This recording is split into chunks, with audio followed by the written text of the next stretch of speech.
Welcome to the Road is Dead podcast. I'm your host, Rob Curtis. Joined here today with, we'll start with you, Tim. Tim Strelecki, as always. And joining it, where are you joining us from, Matt? I'm out in DeKalb still, so the middle of nowhere. Why did I thought the middle of nowhere. I mean, it's pretty close, man. Yeah, on the edge. It's like 30 minutes of corn from you. Maybe if you said Waterman, that'd be the middle of nowhere. Yeah. At least we have the university, which is gives us a little bit of townies. Yeah, it's not You got Northwestern Hospital too. That's where I had to go from when I broke my arm. Yeah. Kishwaukee's right there. Although, yeah, I've only ever been to Kishwaukee for a consult. I've never had to go there for any issues. Mm-hmm. I broke my arm out in Waterman and rode my bike to the. Oh, that's right. That's where you to the highway to go to the hospital. I remember you telling me because it was like there was that weird gravel that just shifted into like super deep. Yep. Explosion. Yeah, so I'm out in DeKalb still. You know, close enough to tell people I'm from Chicago, but far enough where anybody who's actually from around here says you're definitely not from Chicago. Yeah, I mean, I have a philosophy on what constitutes Chicago. I get the people that were born and raised here that are like, oh, you're not in Chicago proper. I mean, I understand that. I get it. When I say Chicago, I'm saying Chicagoland. And I have a singular philosophy. You start downtown and you start driving out. And when you get to the area that no longer is tons of traffic, tons of streets, tons of congestion and buildings, once you get outside of that, you're no longer in Chicago. And right now, or at least for the last 20 years that I've been here, that's just west of Randall Road. And then you get into actual farmland and, you know, you're out there. So using that theory, I'm still in Chicago / Chicagoland, even though Elgin's one of the bigger cities. Real generous, man. In terms of what? Too close or too far? Way too far out. I would say like as soon as you get to LaGrange or a little bit before LaGrange, like as soon as you if you're on 290, as soon as you get to like 25th Avenue, you're not in Chicago anymore. Yeah, once those Chicagoland disappear. Chicagoland. Because you're still dealing with the traffic, you're still dealing with the congestion, it's still the same problems. There's traffic in the suburbs. That's like the No, I know, that's what I'm saying. It runs all the way out until you get to farmland, in my opinion. And you don't hit full farmland until you're west of Randall.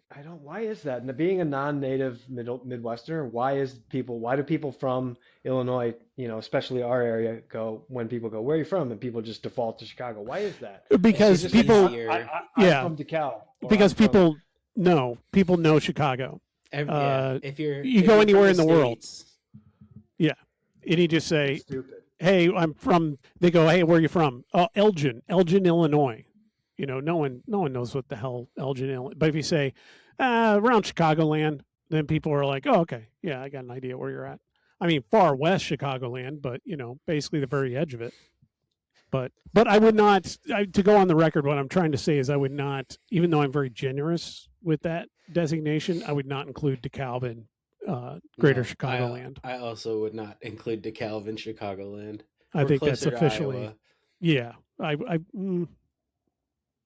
you though? I don't know. Anyway, that right in the middle. Yeah. Anyway, that's, I'm sure, thrilling for anybody that's not from this area to listen to. But a little bit of local politic, like whatever arguments. People do take it really seriously, though. People get really upset, massively upset. The only people that take it serious are the actual people that live in the city. Yeah, that have actual Chicago, Illinois as their mailing address. I get it. You know, I mean, they pay a price for so many other things. You might as well get the recognition for being special. And I do understand how people get very upset about it being somebody that's like from Naperville. Saying that they're from Chicago. I mean, that's the big joke. And I get that. I understand that because Naperville kind of is the antithesis of what you would consider Chicago to be.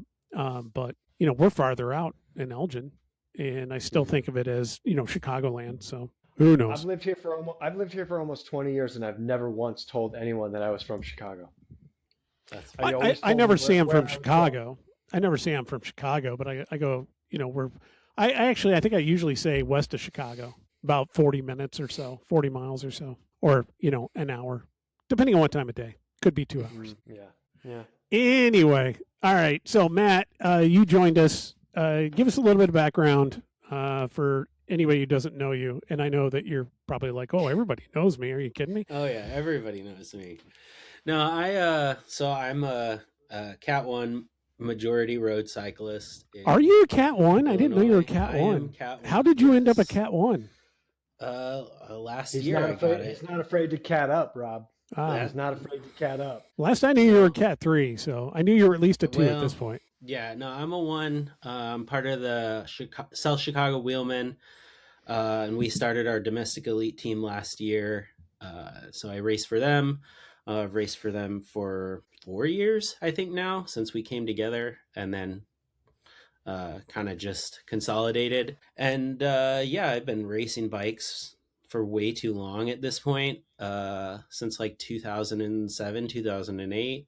I've raced track, I've raced road, participate in cyclocross, and I just love bike racing, man. And I've gone through all sorts of coaching and done the AI thing, done the trainer road thing, done the self coaching. Now I have coaches. Yeah. All right, so that's obviously we brought you on to talk a little bit about the AI coaching and kind of the compare and contrast the differences. But for anybody that's been listening to the podcast off and on for a while, I'm sure you've heard us make jokes that when it comes to cross season, you got the roadie Matt that gets out there, and we always yell at him, "Don't turn like a roadie." So this is Matt. This is who we're talking about. So it's usually who we get. That's why he says he participates in cyclocross. Hey, I got news for you. He's not the only one that turns like a roadie. Oh, I'm sure. There's cyclocross dudes that turn like roadies. I'm sure there's days I turn like a roadie. I mean, that's kind of the whole thing. Hey man, it's a lot easier when the ground doesn't move under you. Yeah. Got to have a sense for it. Yeah. I can turn a bike real good on a flat ground. On pavement. Yeah. Yeah. It is. Why is it so different though? It really is. But why is it so damn different? Because I've always felt comfortable turning on pavement, at least until last fall. 75 or 80 psi, 20 psi. Yeah. You and can tell the difference. I just don't spend enough, I've heard Tim talk about it a million times about how you need to get out there and practice a couple months before cross season starts. And I don't do enough cross racing to ever make it a priority, right? So like Campton comes around or, Sycamore Speedway comes around and I'm dusting off the cross bike the weekend before and riding around the backyard with my son. And that's about all the prep I get. And then I just hope that it's going to be a grass crit so I can pedal harder than everybody else. You know what though? You can also equate that to road cycling as well. By what I'm talking about is how you said that I say, you have to get on your bike earlier and go through the motions and blah, blah, blah. You have to do the same thing for road cycling. And by that, I mean, when the weather sucks, you have to go out there because guess what? You get thrown into a rainy crit. You need to know how to control your bike. And the one dude I always see that's out there getting after it. I mean, there's a million people, but the one dude I always see and always preaches it is Monk. I always see him. He always puts something about riding in the rain and getting comfortable and riding in the rain and knowing your pressures and doing all that. It's the same thing. You got to do it. It sucks. It's miserable. Nobody likes to do it. It's a ton more maintenance on your bike. But when it comes around to it, having that confidence that you've ridden in the rain and you know how your bike is handling or you know how to handle your bike better, it's going to make that crit so much easier or that road race so much easier for you when it comes to that. Yeah, so for sure. It's kind of the same. Monk is definitely one of those guys. For those people who don't know, Monk, Brandon Fury, he races for the South Chicago Wheelmen. This will be his second year back on the team.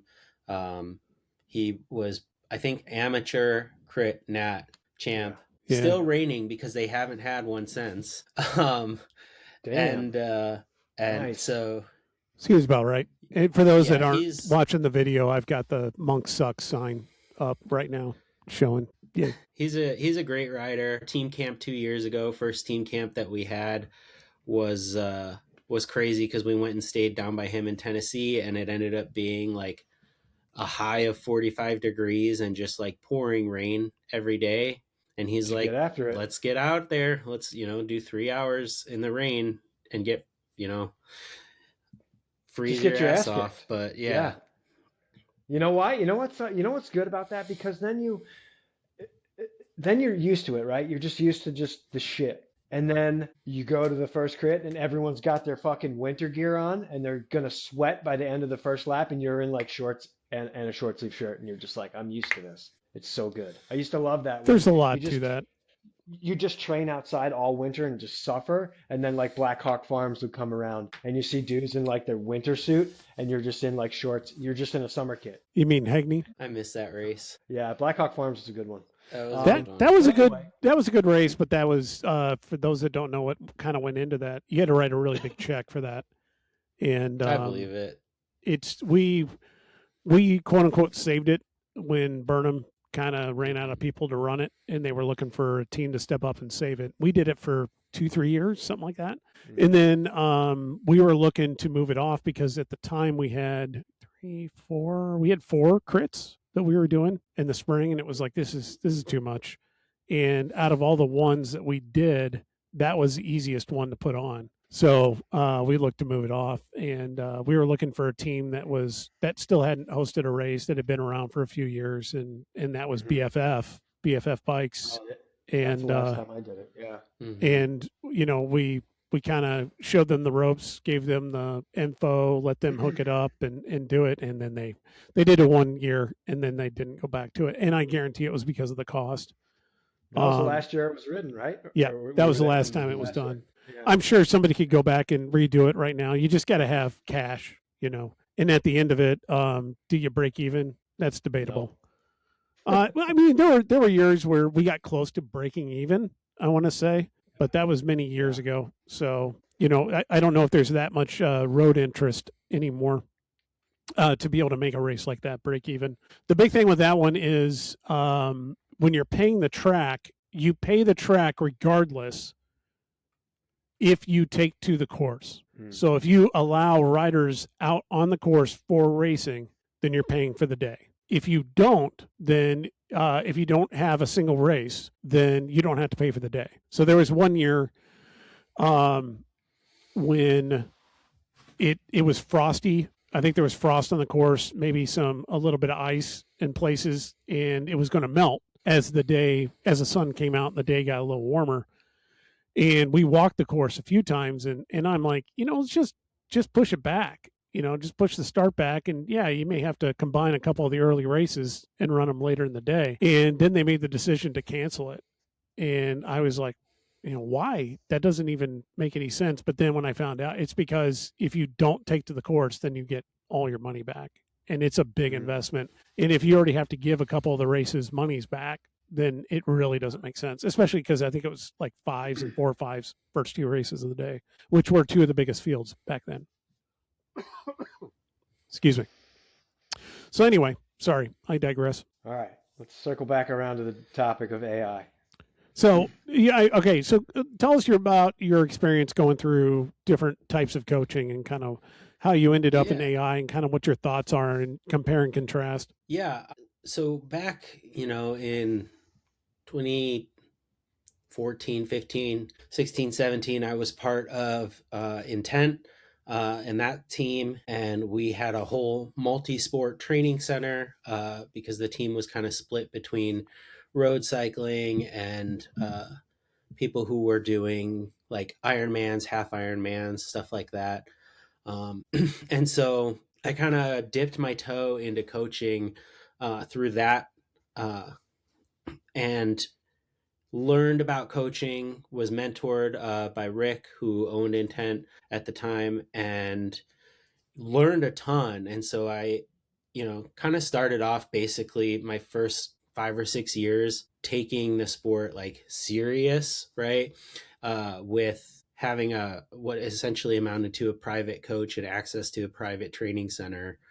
And then I became certified as a coach myself through USA Cycling, which I don't think my coaching license is current, but that's not super relevant nowadays, I feel like. And was it 20... was it like a level 1 certification or whatever it is, or like a level 2 or 3? I think I got to 3 is like the entry, right? It's this. It no, works one the same is as like I the think categories. No, I think it's the opposite. Oh, it might. Okay. Or So I don't know. I can't remember. I'm Either way, sorry. I was in the middle. Like I passed the first, because all you have to do to get your entry one is take a Take test. the online test. Yeah. hmm Yeah. So I got to the second level, and then I just kind of it didn't seem like there was a ton of value in that, in investing in that, unless I wanted to like turn that into a career. Start a business. It doesn't really work when you have two kids and a family you have to support. I kind of let that go, but around 2019, I think maybe 2018, I kind of Trainer Road piqued my interest, and so I kind of picked that up. And at the time, Trainer Road was very much like fill out this survey, and determined by your answers on this survey, we'll develop a, you'll get this kind of pre-baked plan. So they would give you, like, depending on the hours you wanted to do, depending on what your discipline was, and depending on your experience level, and then they would kind of just spit out this plan for you. And over time, I think right around 2020, maybe 2021 is when their AI stuff started.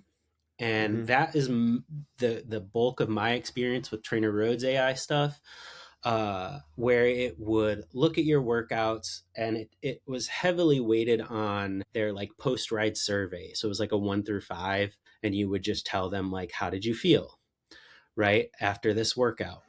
So it would look at, did you complete the workout? Like where were your like your IF and your TSS versus what it should be in this workout, and then your survey, and then it would say like, okay, like let's adjust the plan this way, and it might add in a similar workout, or it might, if you're doing a 4x20 and you're like, you do it but it was really hard, maybe next week you do a 2x20 or 3x15, something that's similar. It's getting you the same stimulus, but it's not as taxing.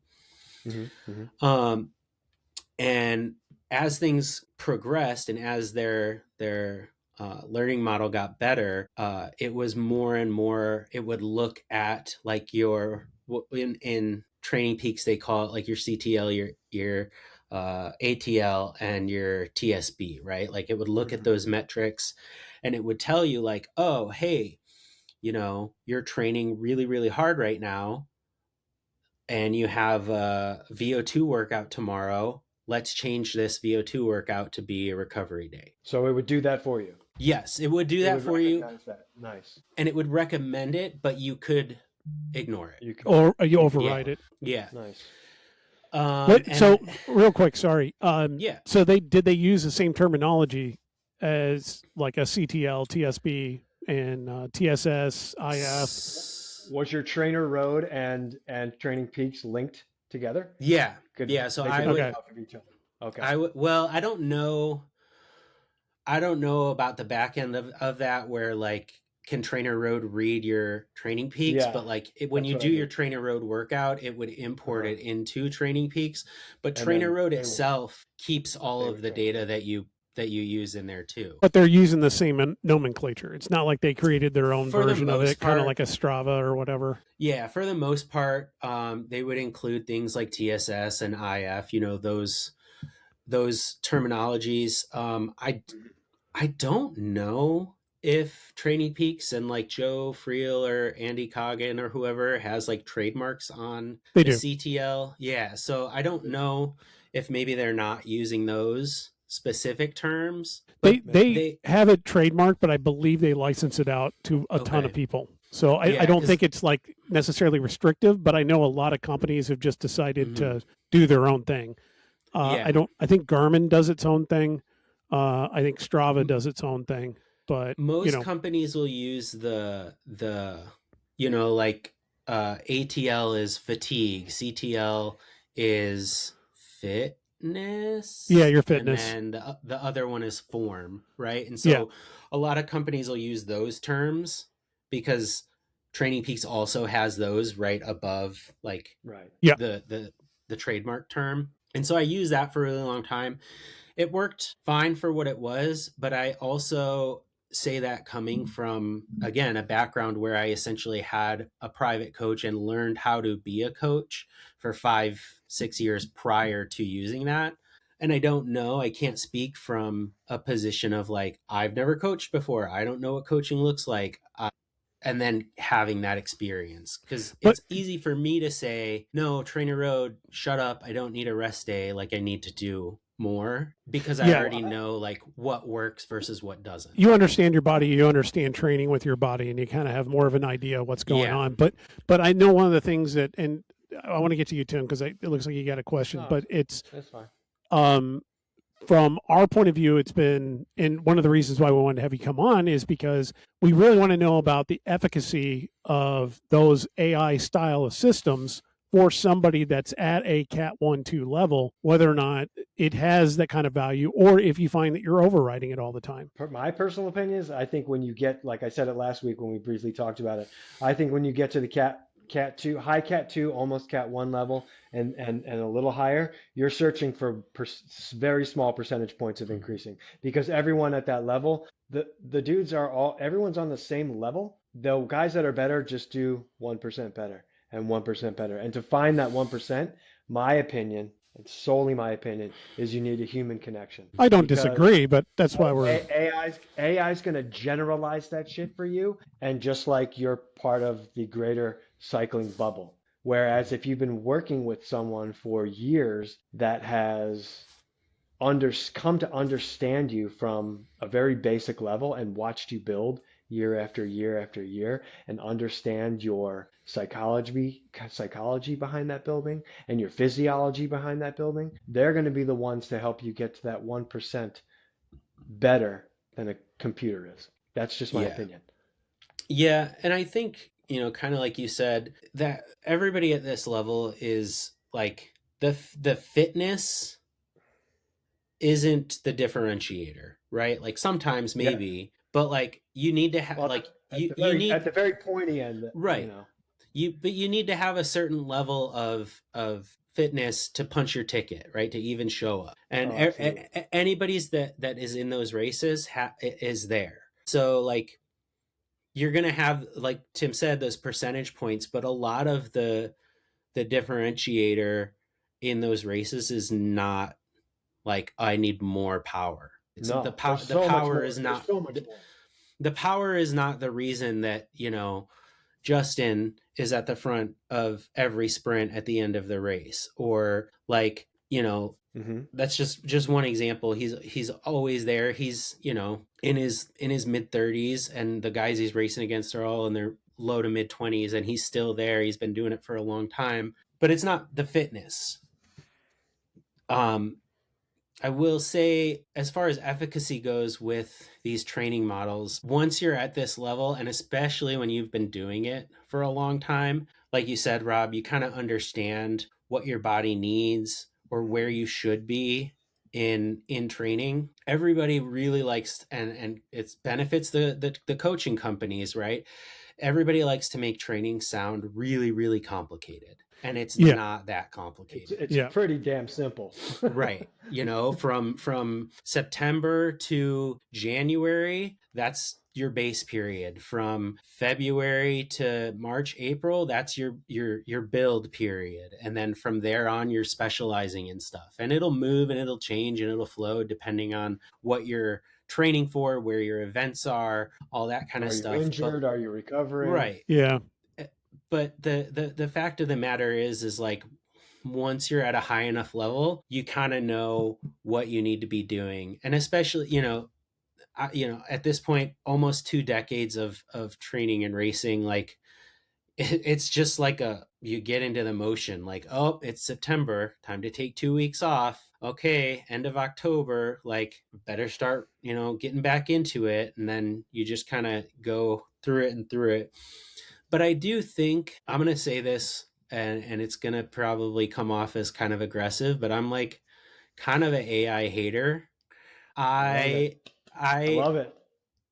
Do I think that it has some uses? Yes, but I think that it is, especially right now, just in the general world, over sensationalized. It's over, everybody thinks it's going to solve everything and do everything for them. It does have very useful aspects, but I think when it comes to coaching, especially, there's too many variables, and you would need to feed it too much data to get what would work for you, and not just have it spit out stuff that it finds online. Because the reality is, that's what AI is, right? They're learning models. They're not coming up with new information. They're searching the web, and they're scraping everything that's out there and spitting it out back to you.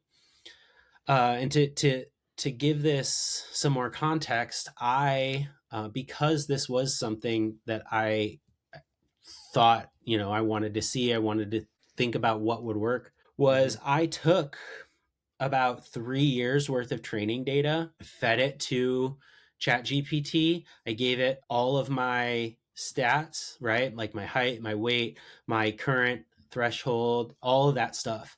I did 2 weeks worth of basically like food diary into ChatGPT, everything you could think of, right? That you would need from an athlete, because I wanted to see what it would provide for me. And, I'm like, okay, give me 2 months worth of workouts. Like I want to see a progression, and it spits out, okay, Monday, rest day. Tuesday, you're going to have a threshold day. Wednesday is volume. Thursday is another workout, right? And the reality is, I could have just spent 20 minutes on Google and found the same information from a myriad of coaching websites, right? Or I could go back here to my shelf back here and grab Cyclist Training Bible and get the same information. Or you don't have to do any of that because you have experience. Right. And you just for myself personally. Yourself. Right. You just know yourself. Yeah. And I think too, and again, maybe this is because I think we're a little spoiled in the Chicagoland area when it comes to the community of cycling. But like, if you're someone who's relatively new to the sport, maybe you've been racing and training for a year or two, there are people that you ride with who you can talk to, who will give you the same valuable information, right? Like, I cannot tell you how many people that I have ridden with and talked to on rides who are like, so what do you do in the fall when you're riding? Or what kind of training are you doing right now? And you just talk with them on the ride. And some people will be like, well, why are you giving that information away for free? It's already out there. You can get that information online, no problem. The difference, and kind of what Tim was getting at with a coach, is you have this personal connection with someone.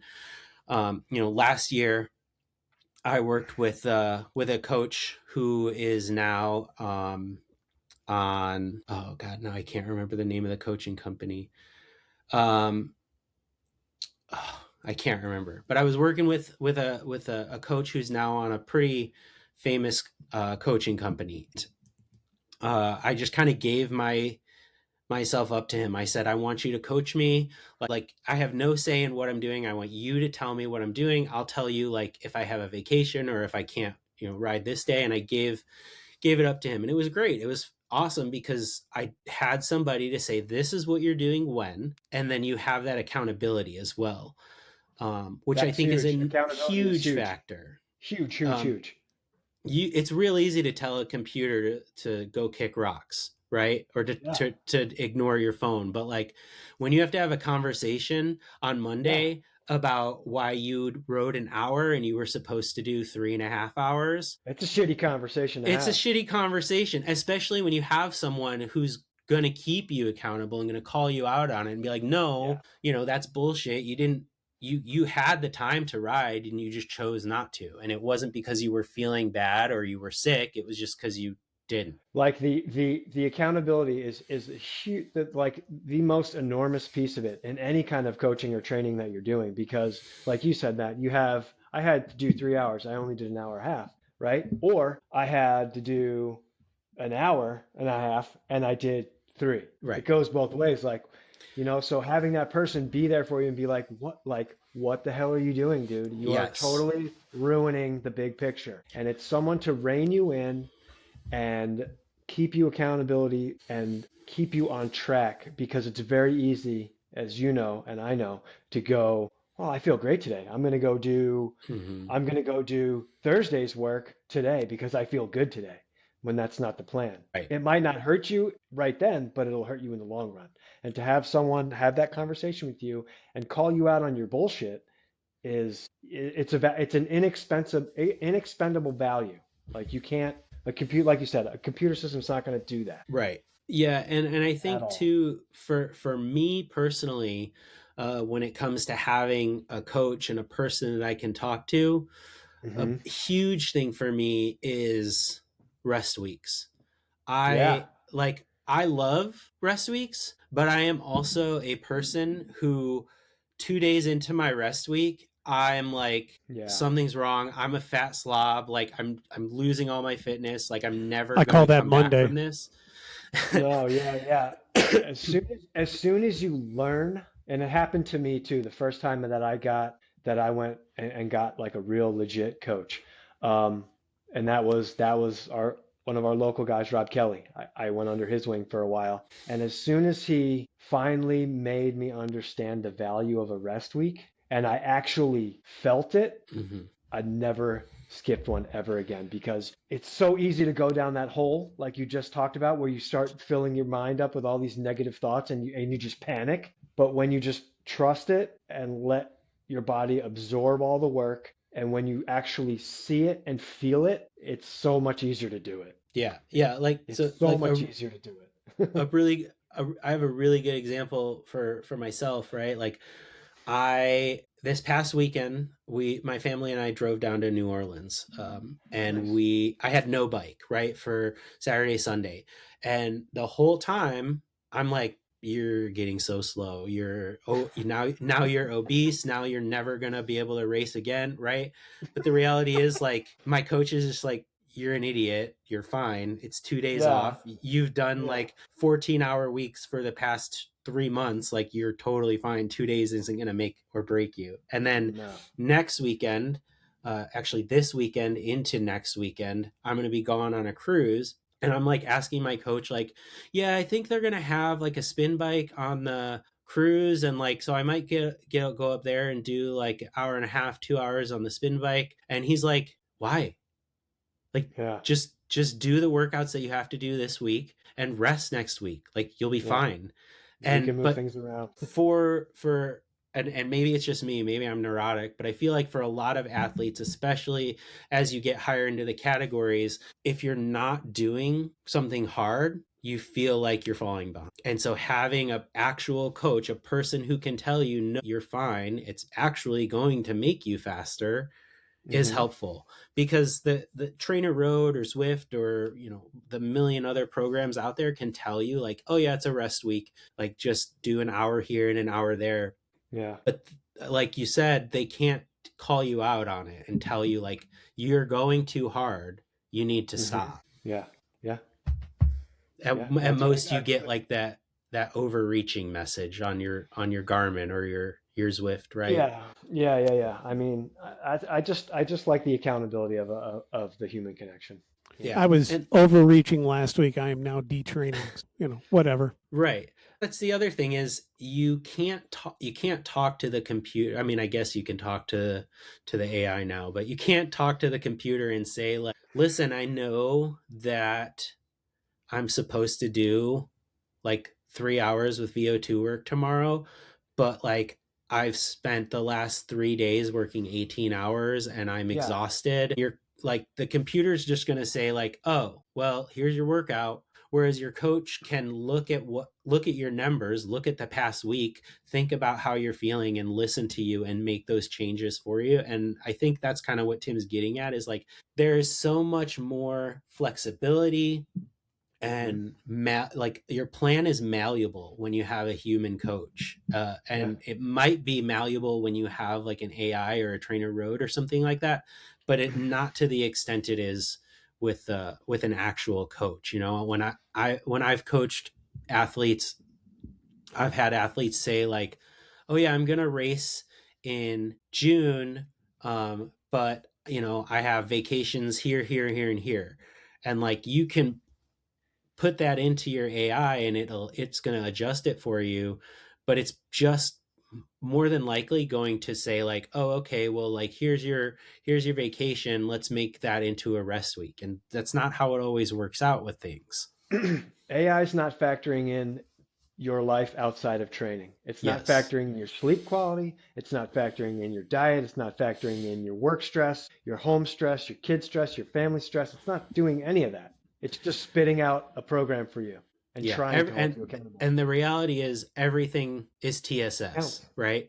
Yeah. Everything. Oh, yeah. Yeah. A workday has a TSS to it. Right. You know, it all does. Not AI's one of not telling you mine. that. But, you know, like you can have that conversation with your coach and he can, you know, if you have a certain wearable, like if you wear a Whoop or if you have things that, you know, track your HRV, and you can dissect all of that together and he can ask you, or they can ask you certain questions about, well, what happened on this day? I see, you know, your numbers are X, Y, and Z.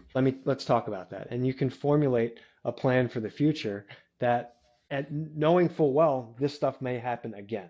And if it does, here's how we're going to handle it, right? Versus beep, boop, beep, do this program. Yeah. And you know, the past 10 minutes or so is definitely going to come off as just like 100% hating these programs and hating these services. But the thing is, like, they do have their place, but they are not going to replace an actual coach. And I totally understand, like, one-on-one coaching is absurdly expensive. It is extremely inaccessible for, I would say, probably a majority of people in the sport. Especially if you're not like at a level where you're like, I'm, you know, taking this on as a second job, right? Yeah. Like, nobody needs to put that kind of money into it. And Trainer Road is like, I don't know what it is now. When I had it, it was like, I was grandfathered and it was like $100 for the year, which is an insane deal, right? Like, I think even now it's like $150 for I think year. it's like 15 or $20 a month or something. Yeah. No coach is ever going to be able to beat that, ever. No, I think, I kind of side with you. I think, like Matt, I think AI, it has a purpose. Like you, I believe that it serves a purpose for a percentage of people. I think it's for the Cat 5, Cat 4, Cat 3, for the ones that, you know, or for really people who are time crunched, right? It'll serve a purpose. It'll get you there. It'll help you check boxes. It'll give you that little bit of fitness bump to get you to the next category, or to help you establish, you know, a good season, and then you go from there. It'll get you to where you want to go from the lower categories on up. But I think when you're two and above, I think I would say venture out into the world of personalized coaching. Yeah, I would tend to agree with that. And I do think too, like, if you're gonna put some sort of like ranking or tier system on it, right? Like, I'm putting like trying to get Chat GPT to make you a plan at the very bottom of the list every time, right? Like, that's, I think, the worst option. I know people, I won't call them out by name, but I have at least one teammate who did that this off season, and every time he was riding, I was like, it seems like you're riding awfully hard all the time, and like there's no like volume stuff going on, right? Which, if you're at zone 4 or above, right, yeah. And listen, I get it, it's fun to go that hard, but like, if you're going that hard all the time, you're gonna feel like shit once we get to April. Yeah, you'll be blown out by end of April. Yeah. And so before the heart of the season. Trainer Road, or even the Zwift, without any more in like searching it out, Zwift now suggests you workouts based on what you've been doing on Zwift, right? And so and Zwift has that whole thing too of like, you're progressing, you're overreach, right? It gives you a ranking when you log into that companion app. And so even I would put like Trainer Road and that Zwift stuff probably the next above like Chat GPT. And so you get like you said, they serve a purpose. If you're new to training, it's a great way to dip your toe in. You know, you do trainer road or Zwift training for a year or two, and then you understand what workouts you should be doing when.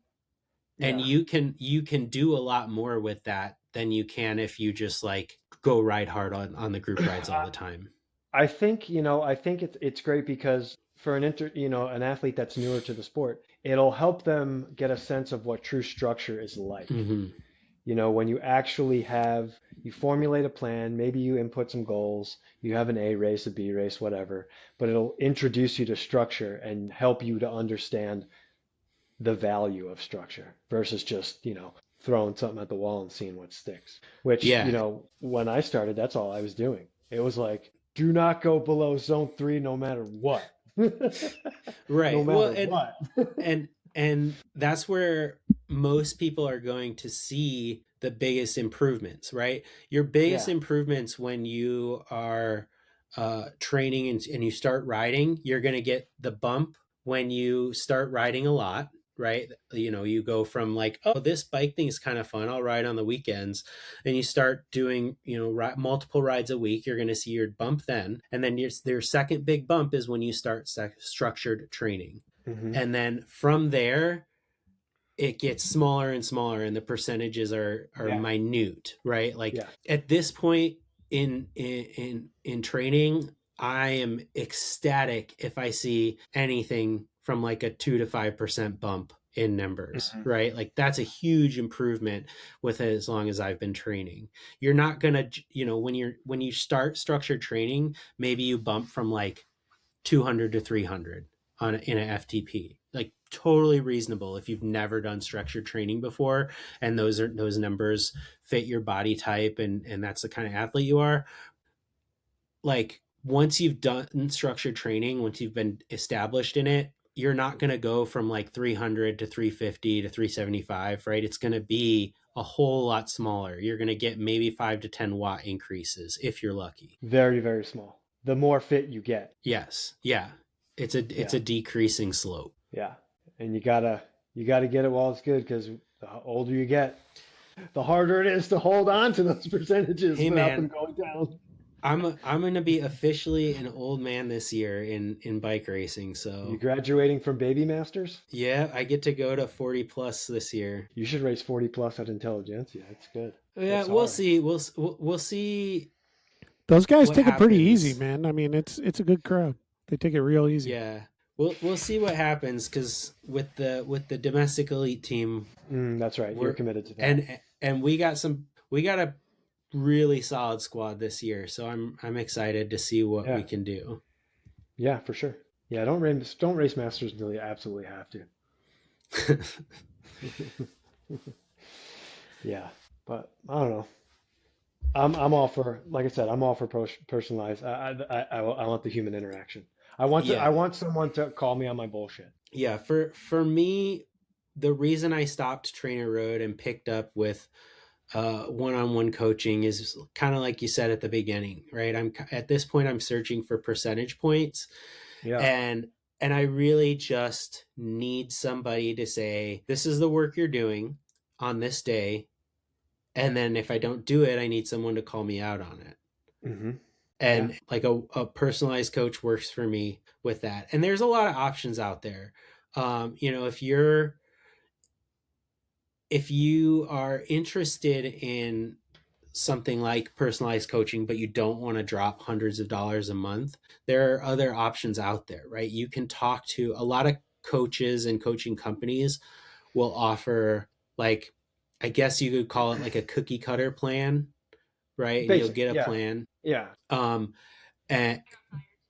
But I do know that there are some individuals out there who say, like, yeah, here's the plan. I'm going to give you this plan, but like, you could still shoot me a message if you have a question, right? Mm-hmm. Or like, there are some groups, like, I can think of at least two. I don't know if we want to not name people or companies, but that are like, here's a plan. Everyone in this, Discord group is on this plan, and we meet every Saturday to have like a group phone call and talk about what's going on. How are you feeling? Do you have any Oh, questions? I would never want that. I Ever. I would never expect you No to be way. into something like that. But for a lot of people, right, having someone or a group of people to talk to about what they're doing is exactly what they're looking for. And it's a lot Well, cheaper than I could see that. one-on-one coaching every month. The I wish Leah was here to be a part of this, but the women's group has done, I don't want to say something directly along those lines, but something similar where they get together as a group and they discuss certain things throughout the year with a coach, as a group, to talk about certain issues or what they're running into or whatever. So, it is an approach. I get it. Yeah, and it's again, it's how much are you willing to, I don't want to say sacrifice, but I guess you're sacrificing It's the money, total right? sacrifice. Yeah. How much are you willing to sacrifice when it comes to wanting to improve? And I say that as somebody who has like no premium subscriptions to any training or bike racing related stuff. Like I hate it. So like I don't pay for Strava. I don't pay for training peaks. I don't, like, I only use the free version. The only thing I guess I pay for is Zwift, and that's only so I have something to use as a platform to ride in the winter. Which I know there are free options, but I've just been entrenched in Zwift since they were in beta at this point, so I'm too old and crotchety Yeah. to want to switch to something new. I mean, it makes sense if you use it all the time. It pays off. It's paying for itself. So you're saying I should cancel Julie's subscription? To Zwift? Yeah. Is Yeah, is she not pointed riding out a the lot? other day. Yeah, she used to get up every morning and was riding at 4 a.m. for like a year plus, and she hasn't done it in probably 2 years, year and a half maybe. The other day I'm she's like, "Are you pretty still sure that paying for that?" I was like, "Yeah." I don't quote me on this because I'm not 100% sure, but I'm pretty sure Training Peaks Virtual is free. As of right now, I believe in the beta Yeah. or whatever they've got It's still going in on, the it's beta free. phase. Yeah. And then there's also My Whoosh, which I tried to use once. And like I said, I'm old and like it was different than Zwift. And I was like, I don't want to learn this right now. I just want to train. Well, I So mean, I yeah, haven't used it a ton. there's Zwift, there's My Whoosh, there's is Ruby one of Oh, them? Ruby is still out there. I personally, I use the Wahoo system. That's what I Okay, use. yeah, their system, which used I to be mean, what, Sufferfest or whatever. yeah, they took that over. I love it. Yeah. I absolutely love that. Um, but yeah, it depends on what your goals are, what you're trying to Yeah, do, and and what I you can mean, afford, and the time you can afford, and all if sorts of you things. if you are somebody who's like, I don't want to use AI, I don't want to use AI, I can't afford a coach, I don't want to pay for Trainer Road, I don't want to pay for Zwift, just freaking go on Strava and Go on a group ride, go on like a you group said. ride, Go on a group right? ride. Talk to people, go on Strava, look at what the fast people who are paying for training are doing, and steal their workouts. Like, like, Coach. and I say that as somebody who makes a couple dollars every month from coaching. Like, go steal workouts if it's something you can't afford, man. Dude, just go to YouTube. Go to YouTube. There's a What is it? bazillion GCN cycling has like a coaches. million Yeah. of Well, like, I think that's the thing, and I think that's kind of where AI is filling this particular void. In that, we all know sitting here. I mean, shit, I've been associated with the sport since the '80s. We all know that there's a myriad of places to go and get tons of information. If you're new to this, yeah, you can get absolute. It's like researching the information for buying a new bike. You can really easily become immensely overwhelmed in very short order. So I understand how, if that's the case and you don't have a lot of background to go on, using a simple AI tool may be a really good option for you. I mean, yeah. because like we said, it's they're at the beginning of that training journey, really, and kind of seeing what works for them. I do think that it maybe is a symptom of how I've seen this trend of AI kind of replacing Googling or searching the internet for resources, which is a whole nother conversation that I could rant about for a long time. But that's kind of, honestly, in my personal opinion, the wrong way to do it, right? Like, if you are brand new to the sport, you know what? If you're brand new to the sport and you need training advice, reach out to me. I will give you a bunch of information. I'll be happy to help you out. And I'm sure the same with those around you. If you're brand new to the sport, find out why you like the sport and what you love about the sport, and just do that for a while. Yeah. And like Just you do said, that Tim, for a with while. group And rides, do man, not sign up for a road crit or anything because it will oh, no, completely definitely demoralize you. sign up for every bike race that you can do, because that's probably the best training you're going to get when you're new to the sport. As long as you don't get demoralized very quick easily. That's part of the sport. Well, we understand that that's Fact. part of the sport, but it's also what makes the new people run away. Yeah, Because I we're get not that. nice enough. I really do. And maybe there's a lot to be said there with gravel events and why they're popular too. But They're not I as won't popular comment anymore. It's on that. interesting. The popularity is going in a weird direction and is dropping off. Gravel events are starting to be more elitist. They're becoming off-road road races, which they essentially are. That's And- because it's the kids who were real big into cross, and then before they were in cross, they were on the track, and then before they were on the track, they were doing alley cats. It's the same group of people. Well, it's not the literal same group because those individuals are now 50 and 60. Well, yes, and some of them have. But it's legal that issues ethos. and- It's the old messenger ethos or the, anarchy at all costs and fuck the system and whatever's in place. Why pay into and help build something that others have worked many, many, many years to try to create when we can tear it down and do something subversive from day one? Because that's always got an appeal of some sort to a whole bunch of people. I'm not biased or anything, but No, but I mean, and especially Rob, you and I have been in the Chicago scene long enough where you can kind of trace that again. You can say it's not the same exact group of people, but like you can look at 15, 20 years ago, the group of people who were in kind of the bike messenger world and go like, oh, they went to the track and then they went to cross and then they went to gravel and then gravel got longer and longer. And then the retired pros from the world tour showed up to gravel and suddenly it wasn't fun anymore. You mean actual athletes showed up and Right. It's the same reason why they left cross. That's my theory as to why the gravel races keep getting longer and longer, is because if you make it long enough where nobody wants to do it, then you can be the winner. Well, yeah.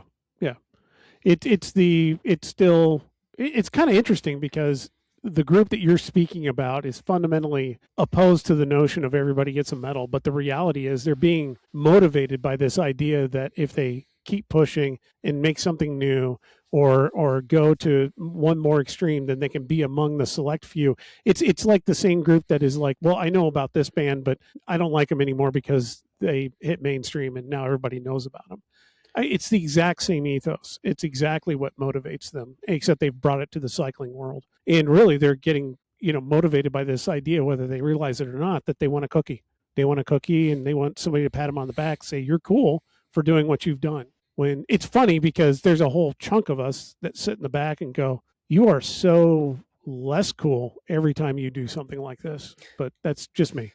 Yeah, I mean, at this point, I don't know. I just stuck with road because, like, I mean, we could talk about it forever. It could be 800 more podcasts, but it's just like, it's just fun, man, when you're out there and you're ripping it. And when Tim and I are off the front of the Saturday group ride, and we're just like, I'm thinking in my head like, oh shit, I'm about to blow up, and I know Tim's thinking in his head like, oh shit, I might blow up too, and we're just like, it's just a good time, and you get actually Tim's sitting there going, yeah, I guess I'll ease up so I can keep Matt here. Nah, man, I know how to fake it. Yeah. Hey, man. Tim's going, wait, I think he's turning 40 soon, so I think we're good. Tim knows my favorite story to tell about him is the first time I raced against him. And it was like, it was a practice Pella race or it was one of the Masters series at the Pella.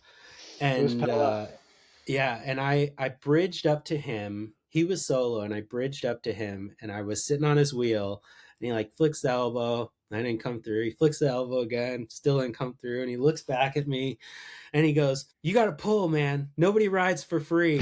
And then he just rides off. And I'm like, oh, okay. I was pissed. I was so mad. I hate that. I still hate it. I don't know why I hate it. I just like it happened to me last year. I was on the Fox River Trail, and this dude, uh, I'm just cruising, like heading south, and this dude on a mountain bike gets on my wheel, and I can tell because I can just see the dot on my, I have a Varia tail light, and Oh yeah, yeah. I can just see, and I can hear him, and I just swung off super hard, and he gets all pissed off. He's like, "Asshole, roadie won't blah blah blah blah," and he starts giving me the business, and I just rode next to him, and I just put my fucking middle finger in his face, and that was it.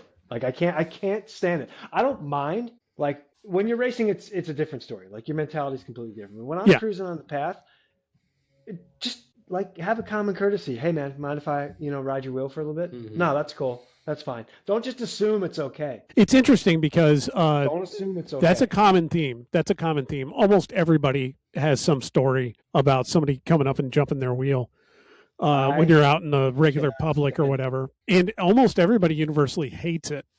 And That's so what's been it's almost like, causing who's doing that? there's been a couple pros like this year and last year that got crashed out because of it. Yep. Yeah. So I get it. I It's- mean, it's- Tim.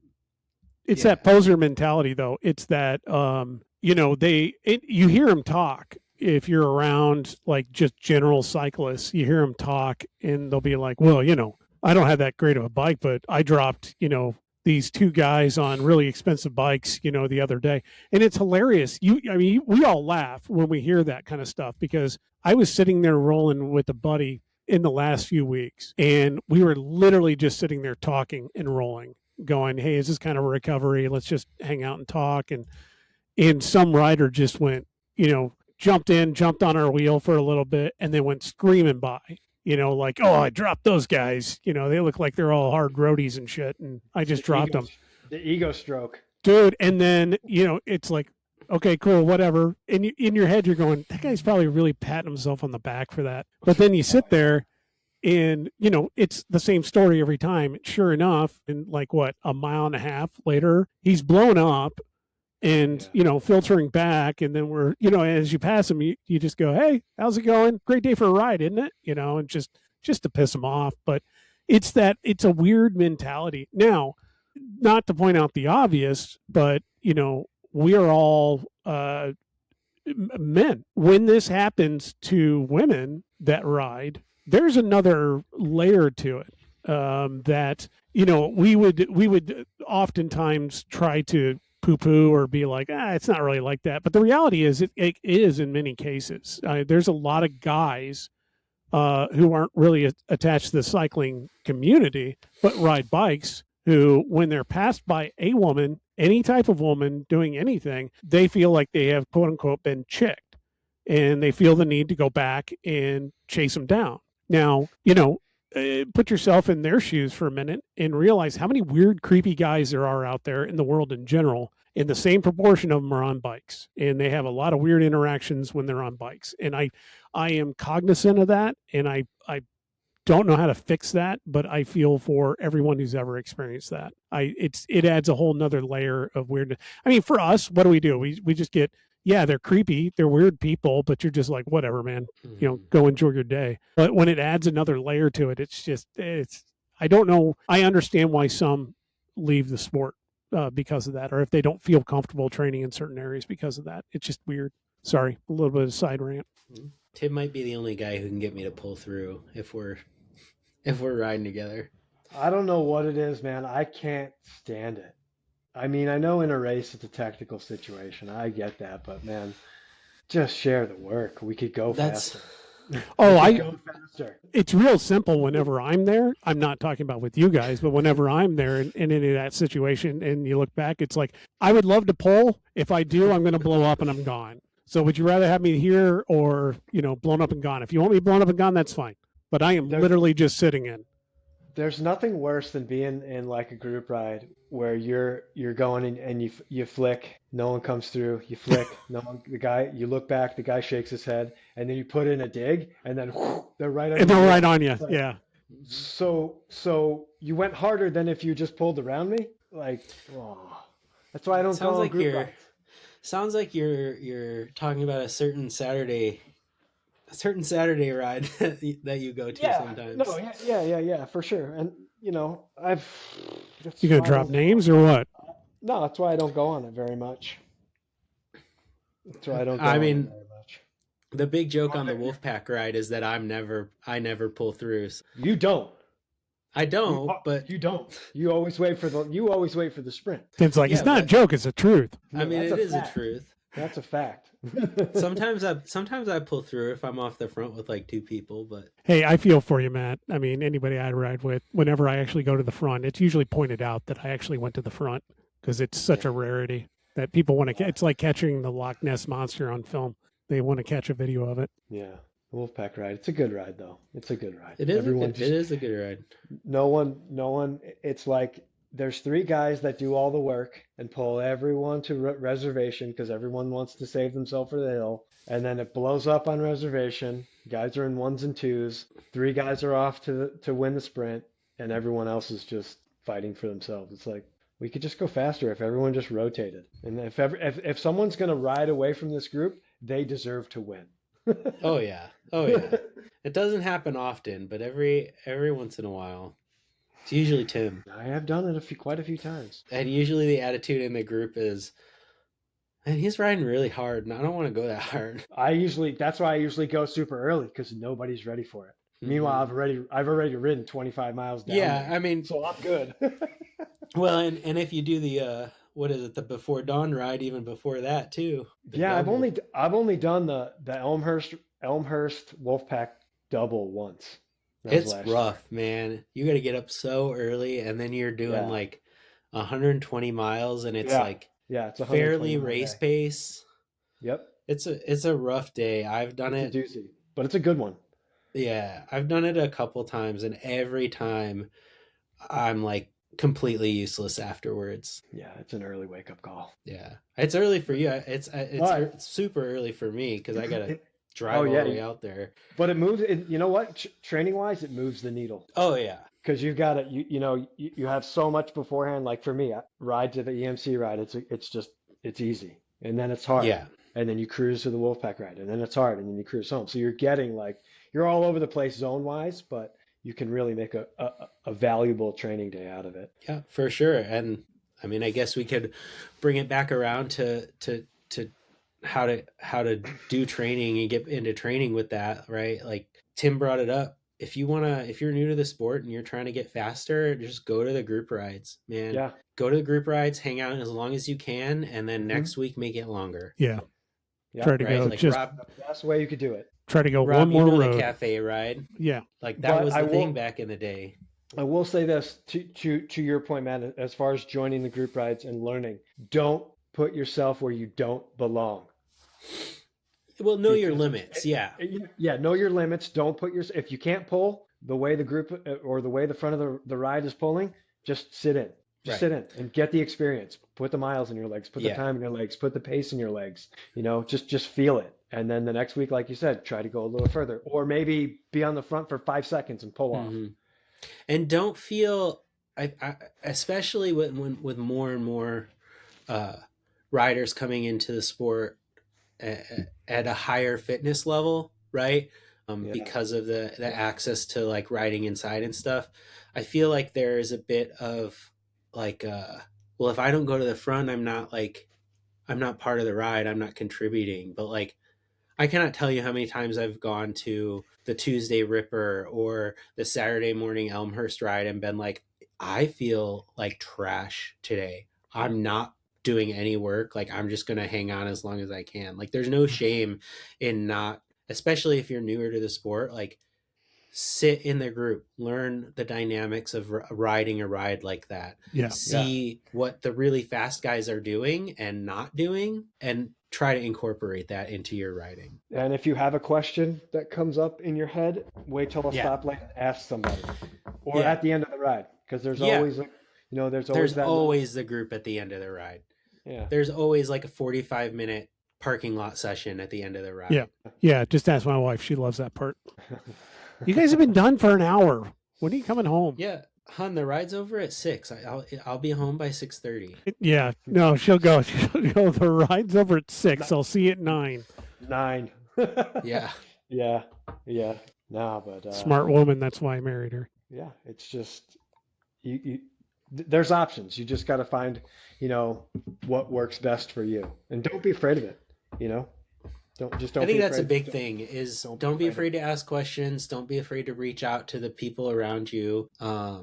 And even online, right? There's so many communities online that you can Yeah, join and be a part of.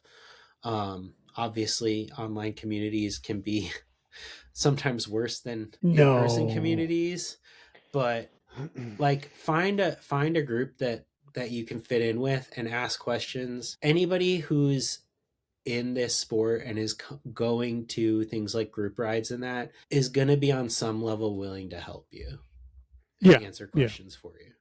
The overwhelming majority. There's always the oddball here or there, but Sure. Yeah, you can't speak for everybody, but when I was still new to the sport, Rob's big thing was like the way you get people into the sport is you talk to them, or the way you get people into racing is you talk to them and you tell them about racing and you tell them to try out a race. Yeah. And that's what I do on rides. Like if I meet somebody that's new to the group ride and they seem like somebody who's interested in that kind of thing, I suggest it to them. So like, don't be afraid to talk to people on your group ride. I still to this day do the toxic trait of okay, what's your next race? Oh, I have nothing's really planned. Are you a racer? Well, yeah, I'd like to be. Okay, racers race. Your next race is the next race that comes down the pike. Get out there and race. And don't be afraid to race. Yeah. It can be scary, it can be intimidating, but it's not intimidating when you're off the back. I've heard. Anyway, all right, so we're gonna wrap this one up. But thank you, Matt, for joining us and getting some information out there. We know, speaking of South Chicago Wheelmen, they are hosting the race next weekend down at the Autobahn. Weekend.